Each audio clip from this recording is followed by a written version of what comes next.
Welcome back, everyone, to the After the Scales podcast, episode 15. We got a really special guest today, dirt late model driver Chris Ferguson. Chris, thanks for being on the show today. I appreciate you guys having me on.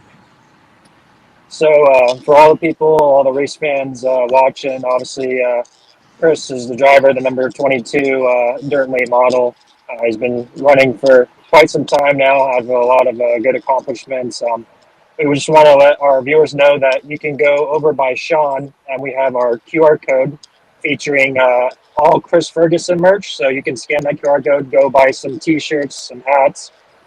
Also, down below, you can find some sweet Victory Apparel website to go buy some merch there too. So definitely check that out. And yeah, Bert, why don't you start us off? Yeah, so I wanted to ask, what kind of led you to make your decision on running with Hunt the Front instead of the national tours? For me, just the way our race team's set up right now, we don't really have any full-time employees. All my help's kind of volunteer, and they're doing it after they work their normal 9 to 5 jobs or coming with us when they can. And I don't have no full-time guys except for, besides my dad, which he works full-time too, and my brother and Tadpole. So, being able to get off on a Friday or on a Thursday afternoon and take off on a Friday is a lot more reasonable than trying to get off for weeks or months at a time like it would take to run a national tour. So that's probably the main reason why. All right, Chris, I wanted to ask you, I did my first dirt late model dream at Eldora a couple of weeks ago. I'm up near Toronto, so it's big sprint car and big block modified country up here. We don't really get the super late models, but Bert's really gotten me into them. I had an absolute blast. I know not the result maybe you were looking for, but maybe just talk about that weekend, just the vibe with the fans, and also you did an awesome pit walk, which if you haven't seen it, maybe we can post the link at the bottom to that, because that was a lot of fun to watch. Yeah, Eldora is electric. Everyone knows that. I tell everybody, if you're a dirt racing fan or enthusiast, Eldora is a bucket list. It's on the Mount Rushmore of dirt racing, dirt race tracks, and in my opinion, and I've been to Knoxville and I've been to some other great tracks, but Eldora takes the cake as far as just the whole atmosphere. There's nothing else that quite dictates the electricity that's there on Saturday. The big money's on the line. The pressure, the fans, just the whole pit area, everything is electric. You can definitely tell it's one of the most prestigious races and events of the year. It's one that I've never won. Ran third and fourth, fifth in that race. But I won at Eldora. And in my opinion, nothing else compares to that. If you're wanting to make your mark in the sport, winning at Eldora is definitely one of the things that you have to accomplish for anyone to consider you one of the best. So, my weekend was rough. It was something that I have not really been accustomed to because I've been running really good up there since 2019, 2018. We had a new race car. We've been up there in the Team Zero car for the last 5 years, and this year we fortunately don't have one because we crashed one and we totaled it earlier in the season, and it's not a. I had a Longhorn from last year that I had only ran 2 or 3 races and had some success, and there wasn't an option to get another team race car. So we made the decision to go up there in the Longhorn, and we really started out the gate kind of good on Thursday. We qualified 6th overall, or 6th in our group, and then proceeded to run second, really contend for a heat race win. And then in the future, we just kind of weren't good, and I smoked the wall and broke everything. And I would say that was kind of the tip of the iceberg, because after that, it all went downhill. So you mentioned about the Team Zero chassis with Scott Bloomquist and then the Longhorn chassis. Um, Last episode, we talked with Ricky Weiss in regards to the comparison between the Team Zero and the Sniper chassis that he's building. In your opinion, from the two chassis manufacturers that you've gotten to get behind the wheel of, would you say there's a lot of similarities, differences? Kind of tell our viewers about kind of the feel between the two. Well, there's definitely none that I've found because I've struggled with the Longhorn. I struggled with it this past weekend at um, Smoky Mountain. But when I first got this car at the beginning of 2023, we ran really good with it at Cherokee. We won March Madness with it, and we were pretty good at Bulls Gap with it. So, um, in comparison, they're nothing the same. Nothing as far as parts wise will really match up. Notes wise, shock wise, really nothing. Nothing is really close. So that's why we kind of have a little bit of a learning curve ahead of us. And driving wise, in a perfect world, I can get them to drive the same, but it just hasn't quite happened yet. Um, and to me, I've been all over the board with this car at Eldora and at Smoky Mountain last weekend, and really, something's amiss that we're missing. We've kind of struggled with it, and it's there's clearly Longhorns all over the country that aren't. So we're overlooking something or missing something. So I'm not really the best person to probably ask for, you know, the comparing the two because I haven't quite had that opportunity to have a lot of success in the Longhorn yet. But which I did back in the day, back 2015. Um, but now, it's just we're in a transition area where we have to figure this out, sink or swim, and the two cars are just so different that you can't really carry much over in between them. And a lot of fans don't know that. A lot of people don't know that, but it's just part of it. And it's I don't know. It's just a decision we had to make because unfortunately, Scott's not really building race cars right now. So, but I still think Longhorn makes a great product. I mean, clearly Jonathan Davenport led every lap of the dream. So it's just a matter of us figuring it out, getting everything squared away and back where we want to be. I wanted to kind of ask you, going back to your roots, Chris, you're from just outside of Charlotte, obviously big NASCAR country, big asphalt late model country as well. Was dirt racing something you always wanted to do? Maybe just take us back to kind of your early days of racing and how you got started and kind of where you were planning on going and how you ended up where you are. Yeah, definitely. My family grew up in dirt racing, so I grew up racing go-karts when I was 12. I started racing when I was 12, 13 years old. Was very fortunate to have a lot of success pretty quick, and I moved into late models by the time I was 15 or 16. So, into dirt late models. At that time, there was still a little bit of a hope, or just thinking that maybe I'll go run asphalt or something someday. But right around that time frame was whenever the pay to drive period started with all this, and at that time, still some people getting deals in NASCAR and ARCA and stuff like that, and it just truthfully it just wasn't in my plan. We didn't really have the money to race the way we were, so we definitely didn't have the money to run ARCA races and truck races, and the dirt stuff is where we could afford to race, and not only afford, but also that's where we had my dad, and my family had experience, and that's where we felt like we could be the most successful. And honestly, looking back now, it's where you can have the most fun. So I always wanted to race NASCAR in a certain sense, just because when you're so young, you don't know better. You're watching TV, and this is not a slight at any of my NASCAR friends or people that are in the industry. But when you're a kid, you think that the ones that are racing on Sunday are the best drivers there are, and that's not really the case. As I've gotten older, I've realized that guys like Scott Bloomquist and Billy Moyer could have probably went tit for tat with Dale Earnhardt.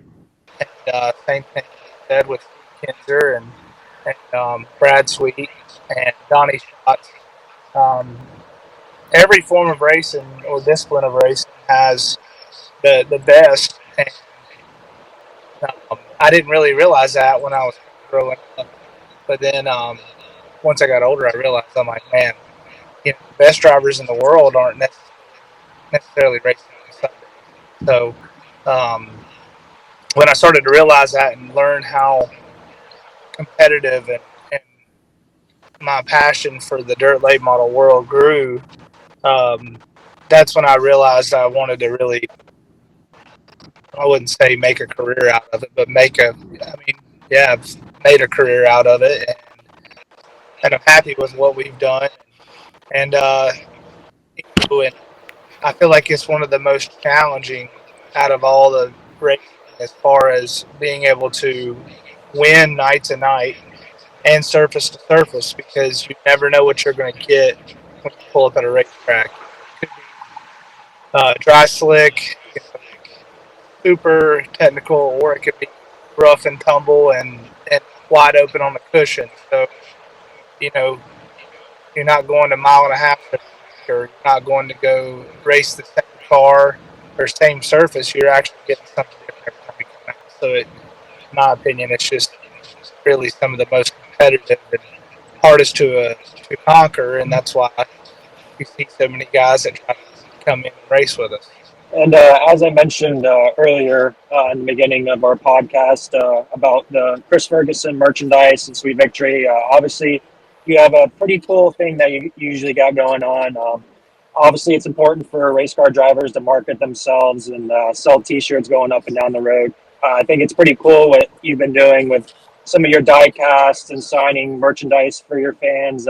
Kind of share with our viewers some of the stuff you got going on.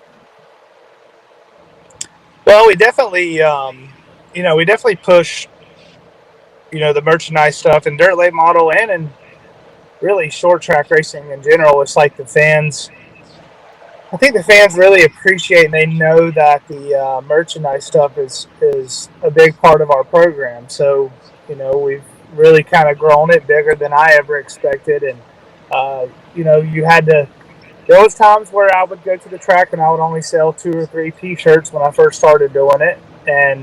But I think as I grew as a racer and grew my fan base, it started changing. And now it's kind of cool getting to design shirts and merchandise and stuff that I think fans will like and stuff that I enjoy being a part of too. Like I've done some really cool theme merchandise over the last 5-6 years where we had our race cars that we named Maverick and Goose, and we did a Top Gun theme, and I don't know, it just adds a whole nother element to the fan base, and also marketing. And when I have sponsors that support us and I tell them, hey, we print 10,000 shirts a year that have your logo on it, it's really cool to be able to bring that to the table.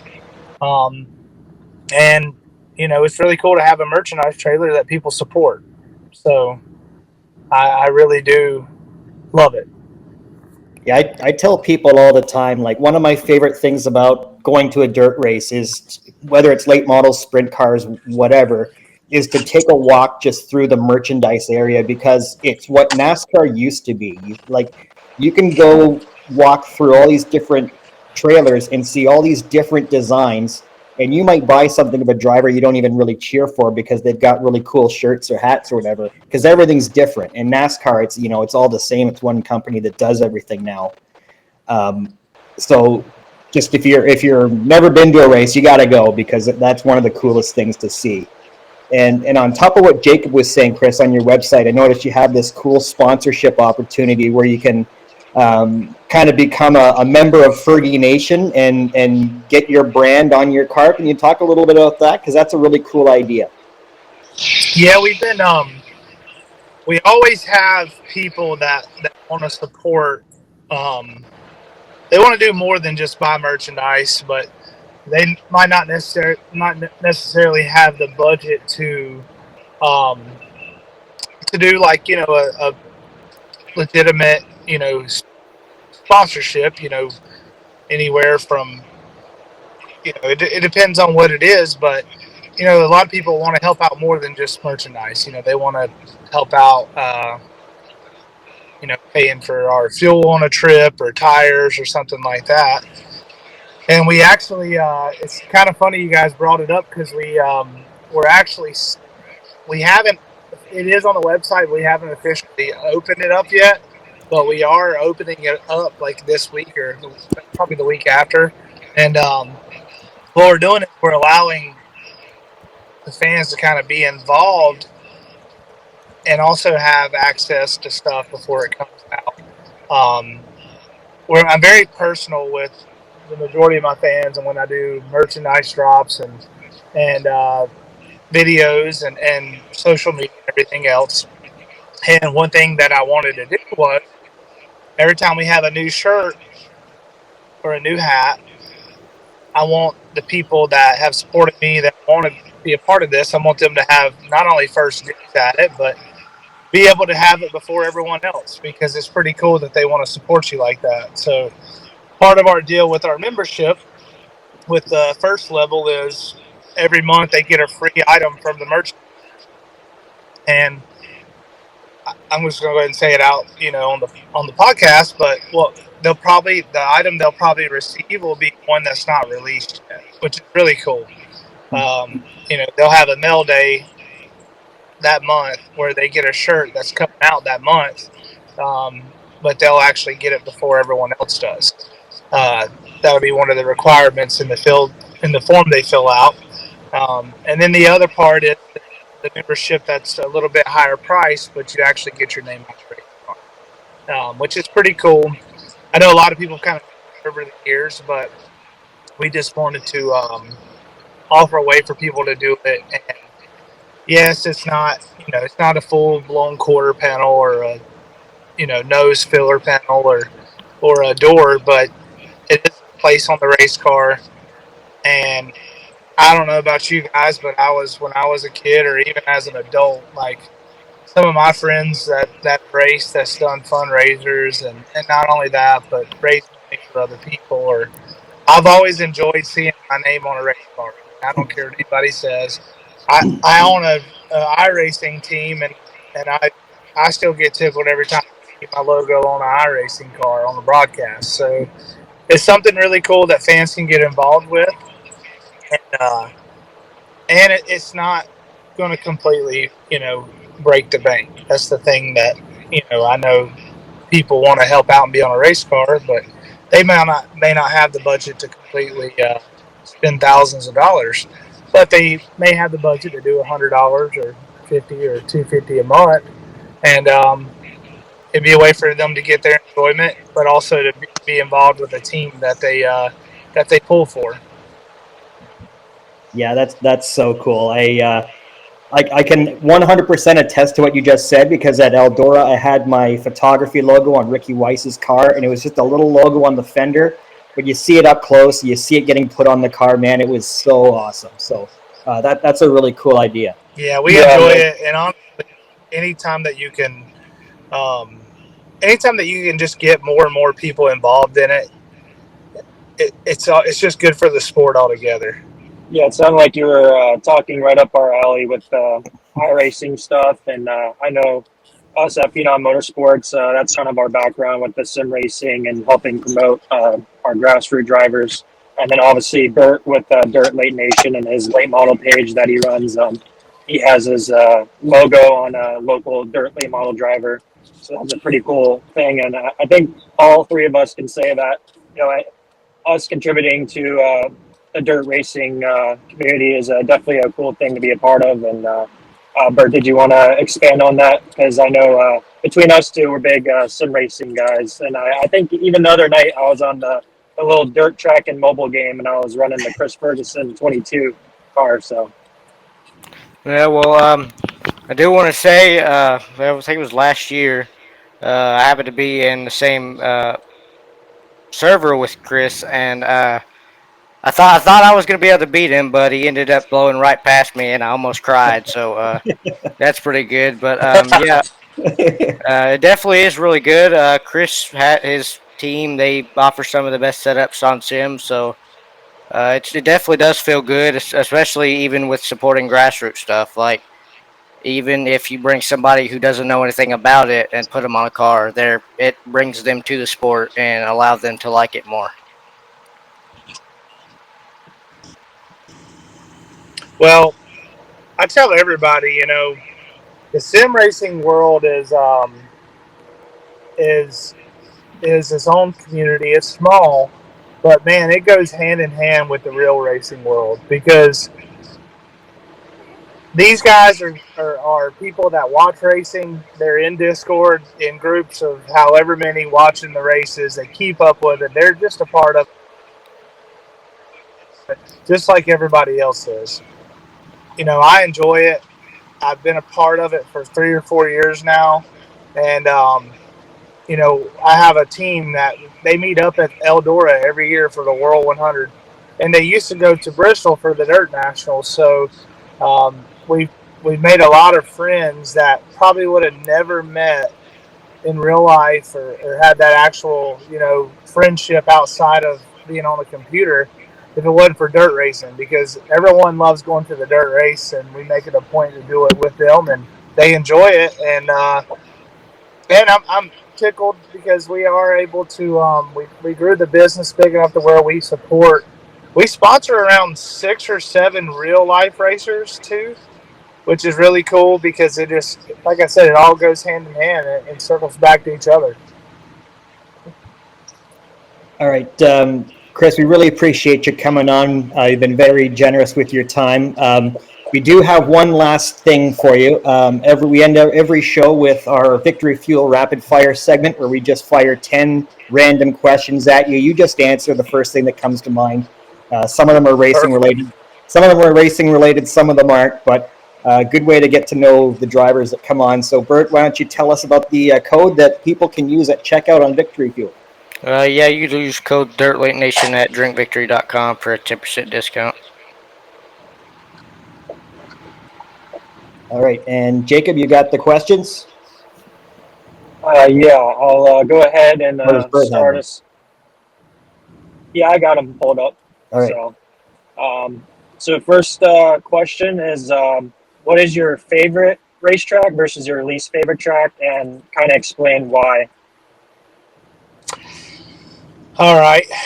My favorite track has to be Eldora Speedway, just because the prestige, the winning there. I was able to win there in 2022. There's no other feeling like it being in front of that kind of crowd.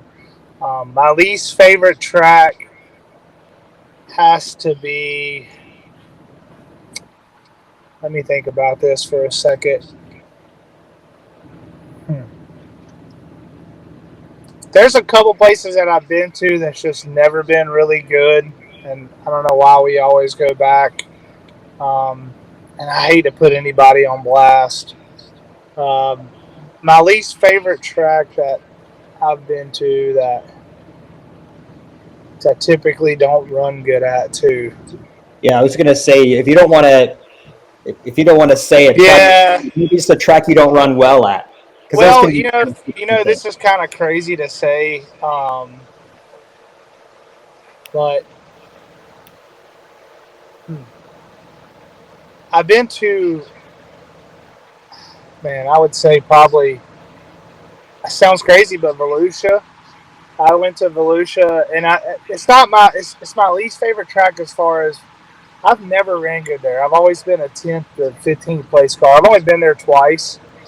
Both times I came, I made the shows, and I run mediocre at best. And honestly, both times I were there, it wasn't like a super great race. So I'm gonna base it off of that because I've watched races that have been great there, but the race that I ran there, I was not. It wasn't very good.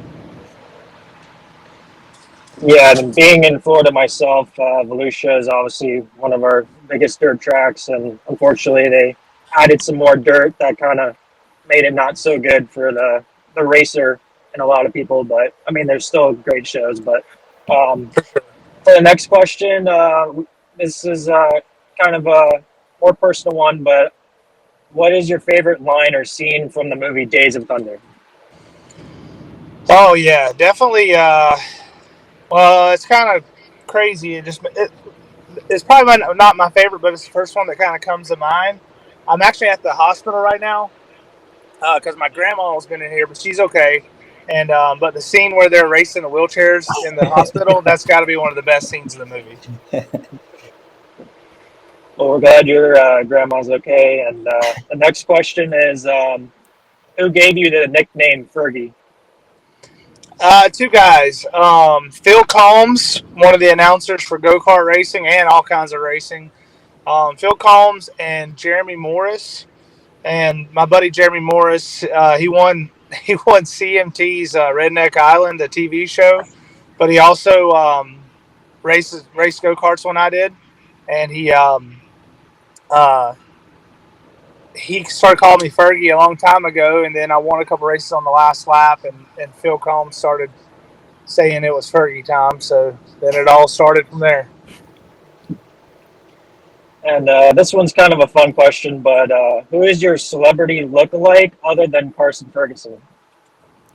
Luke Bryan actually won a look-alike contest, and I can see that. my buddy signed me up for it. I didn't even know he signed me up for it, but he signed me up for it, and we won backstage passes, front row seats, and meet and greet with Luke Bryan, and he was pretty cool. It was kind of a cool experience. We got to take pictures with him, and he was like, everybody was like, we could see it. So this was been a while, but it was Luke Bryan. I guess would probably be the closest. Yeah, I figured that was going to be the answer to that one. What's your favorite thing to do outside of racing? Because obviously drivers are honed in on making racing their whole lifestyle, but what's something you like to do outside of the racetrack? My favorite thing to do that I'm not very good at is golf. I love to golf. I also hate it when but I do love it. That's all of us, man. Man, it's so much fun. I enjoy it.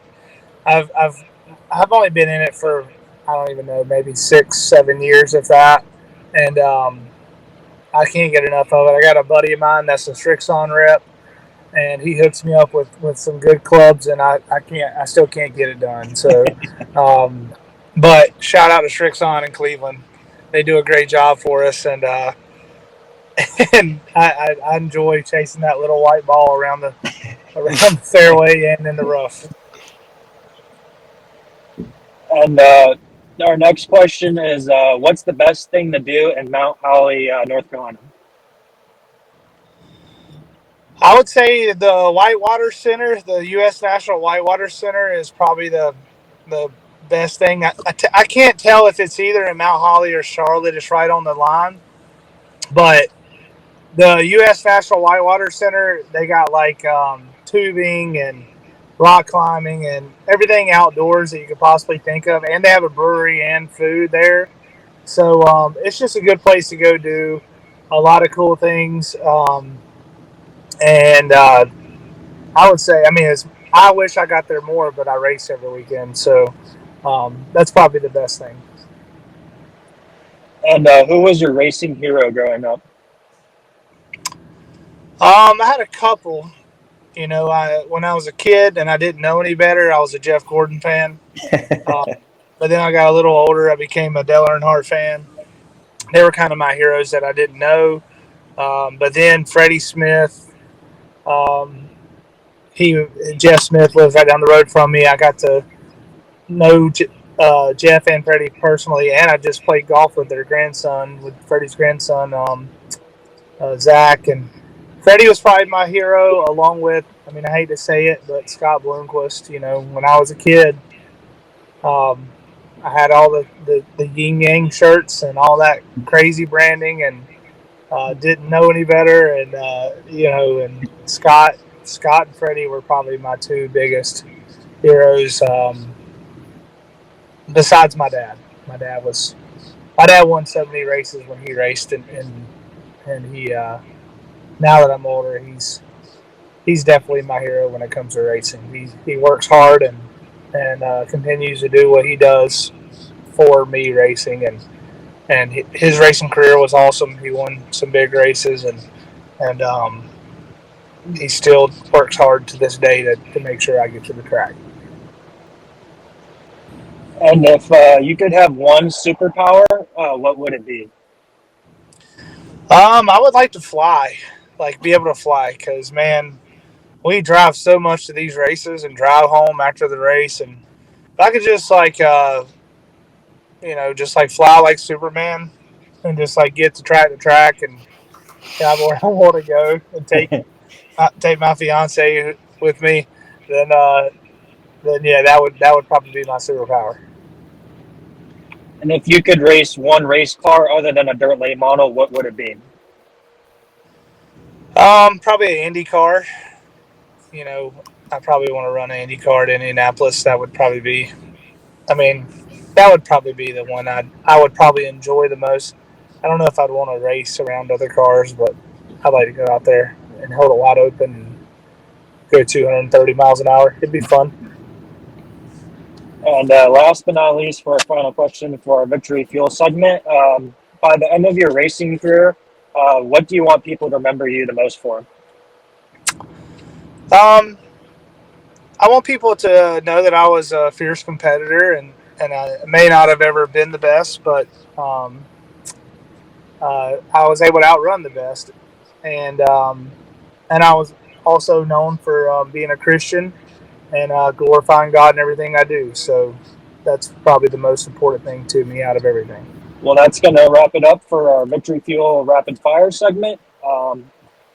We really appreciate Chris coming on our episode today. Make sure to follow him on all our social media channels. Make sure to check out our social medias as well with Shaun at Canadian Racing Tours, Bert at Dirt Late Nation, and myself at Phenom Motorsports. Chris, thanks for coming on, and we really appreciate you taking the time to be on the podcast with us. Man, thank you guys for having me on. I appreciate it, and you guys send me the link, and we'll share it out, and hopefully get a lot of views on this. Man, I appreciate it again. Thank you guys for doing what you're doing for our sport. It means a lot. No, thank you for coming on, Chris. Really appreciate it. Yes, sir. So thanks again to Chris Ferguson for coming on today's podcast. We wish him the best the rest of this racing season. And we got some pretty exciting things coming up on the After the Scales YouTube channel. Make sure to stay tuned to all our social media pages. And I'm going to let Shaun share who we got coming up for episode 16. Yeah, so big news. We've got Devin Moran coming on next week. So fresh off his prelim win at Eldora, we've got Lernerville coming up. So we can talk about those big races. And yeah, pretty excited. So Devin Moran next week, you're going to want to tune in. We're going to have a special live episode, and Bert can tell you more about that. Well, if you want your opportunity to be able to talk to the Devin Moran, we're going to be having some stuff on our social media for you all to interact with, and it's kind of like a raffle type thing. But again, it's where anybody come in, say their question or whatever, and if you win, you'll be able to talk to Devin Moran himself on our podcast here and ask that question. So I definitely keep in tune with our social medias as that's coming to secure your spot as soon as possible.